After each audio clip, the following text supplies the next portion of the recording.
یہ میرے اور آپ کے آقا و مولا حضور نبی رحمت صلی اللہ علیہ وآلہ وسلم کی سیرت کا فیض ہے کہ آقا کریم علیہ السلام کی خدمت میں جب حاتم طائی کی بیٹی قید ہو کے آتی ہے اور ظاہر ہے وہ کفار کی جانب سے آئی ہے تو کافرہ تھی، تو حضور علیہ السلام نے دیکھا کہ اس کے سر سے چادر اتری ہے، برہنہ سر ہے، تو حضور نے اپنی مزمل والی چادر اتار کے اس کے سر پہ ڈال دی۔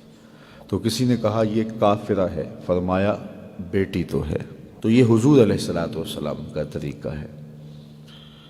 تو یہ انداز محبت، مخلوق خدا کے ساتھ شفقت، بلکہ بزرگ ایک بات فرمایا کرتے تھے کہ اگر تم چاہتے ہو کہ اللہ کے رسول تم سے پیار کریں تو رسول کریم کی امت سے پیار کیا کرو۔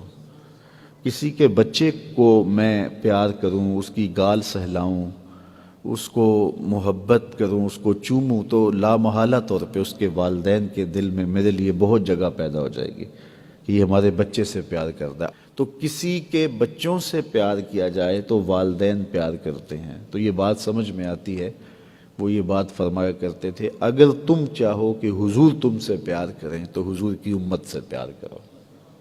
تو دوسری بات یہ فرمایا کرتے تھے کہ حضور کی امت سے پیار کا بہترین روپ یہ ہے کہ حضور کی امت کو جہنم کی آگ سے بچا لیا جائے۔ اور جہنم کی آگ سے امت کیسے بچے گی؟ ان کے عقائد اچھے ہوں، ان کے عمل ستھرے ہوں، وہ اخلاقی اقدار کے حامل ہوں، وہ سوچوں کی پاکیزگی سے مالا مال ہوں، وہ اپنے ہمسایوں کے ساتھ اچھا سلوک کرنے والے ہوں، وہ دوستیوں کے حق کو جانتے ہوں، وہ ہمسائیگیوں کے حقوق اور رشتہ داریوں کے حقوق کو جانتے ہوں۔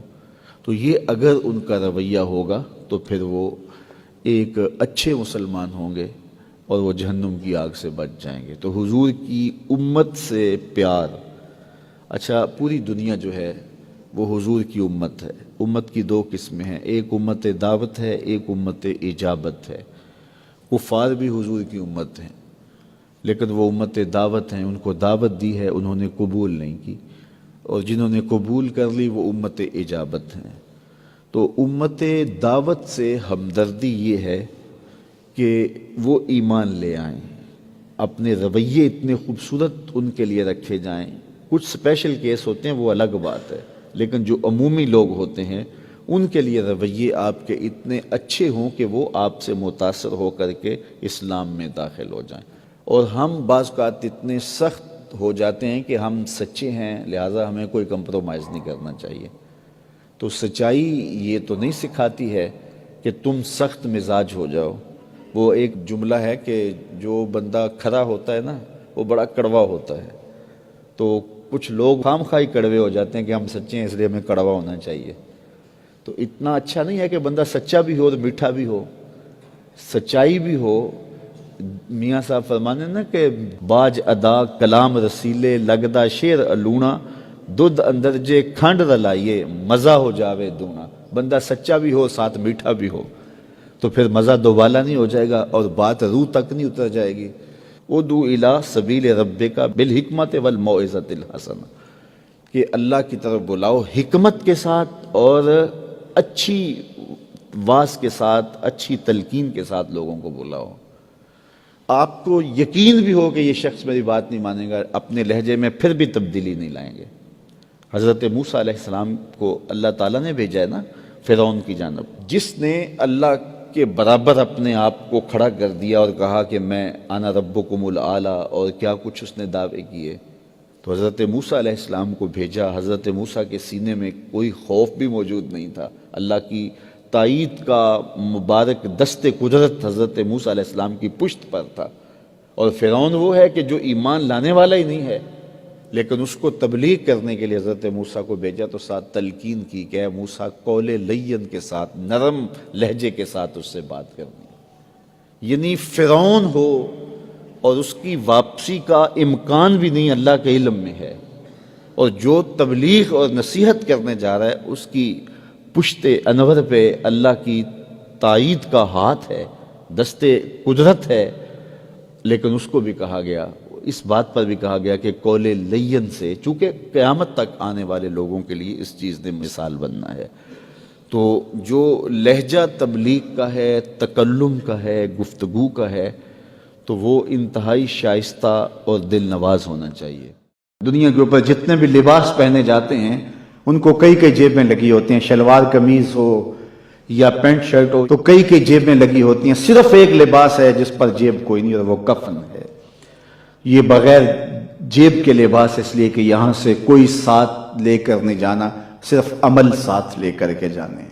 لیکن حب دنیا اس طرح رچ بس گئی ہے کہ بس سویر سے لے کر شام تک بھاگم بھاگ اسی پہ لگی ہوئی ہے۔ جس نے ڈھیروں اکٹھے کر لیے چین اسے بھی نہیں آ رہا، قرار اسے بھی نہیں ملتا، اور اگر کسی سے پوچھو تو وہ کہتا ہے جی بس روٹی کے لیے لگے ہیں، پیٹ کے لیے دھندا کر رہے ہیں۔ پیٹ تو 2 روٹیاں صبح مانگتا ہے، 2 شام کو مانگتا ہے، چلو 2 دوپہر کو بھی دے دیں اس کو۔ یہ اتنا کچھ کیوں ہو رہا ہے؟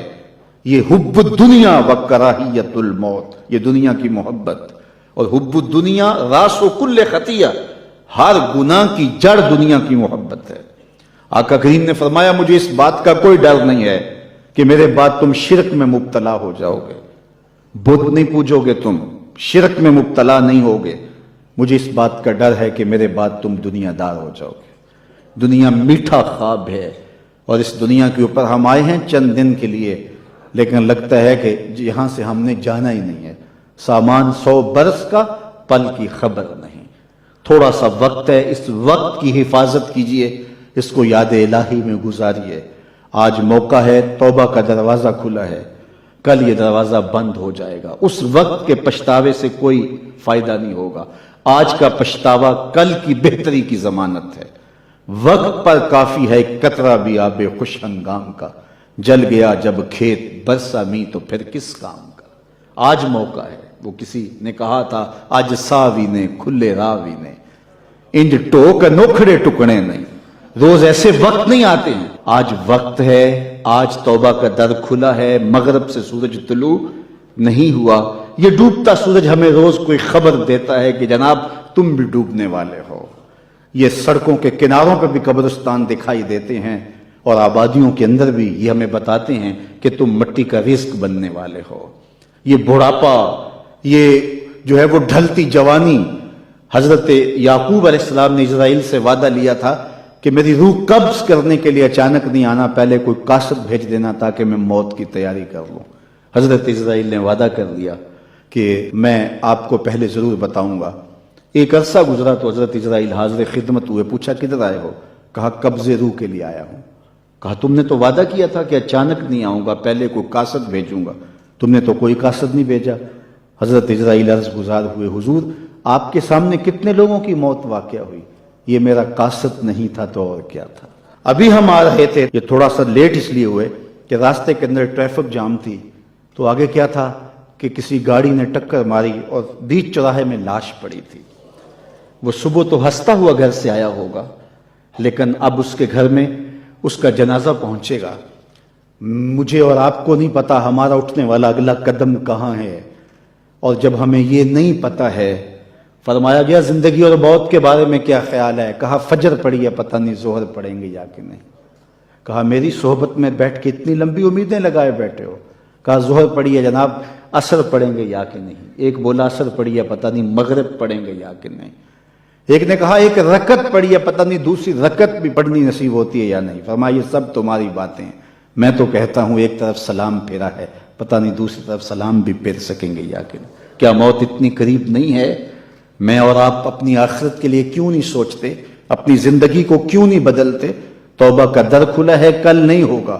تو آئیے آج کے ان حسین لمحوں کو، آج کی ان گھڑیوں کو، آج کی جوانی کو، حتیٰ کہ آج کے بڑھاپے کو حسن دے لیں، اور آج کا پچھتاوا کل کی بہتری کی ضمانت ہوگی۔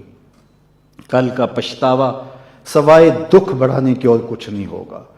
آنا تو ہے ہی اس کی چوکھٹ پہ، پھر جو لوگ اٹھا کے لے کے آئیں گے، اچھا نہیں ہے کہ خود چل کے جائیں، پھر جو لوگ کندھوں پہ اٹھا کے لے کے جائیں گے، کل جو کفن میں منہ چھپا چھپا کے جاتے پھریں گے، اس کی رحمتیں آواز دیتی ہیں کھلے منہ آ جا، میری رحمتیں تیرا استقبال کریں گے۔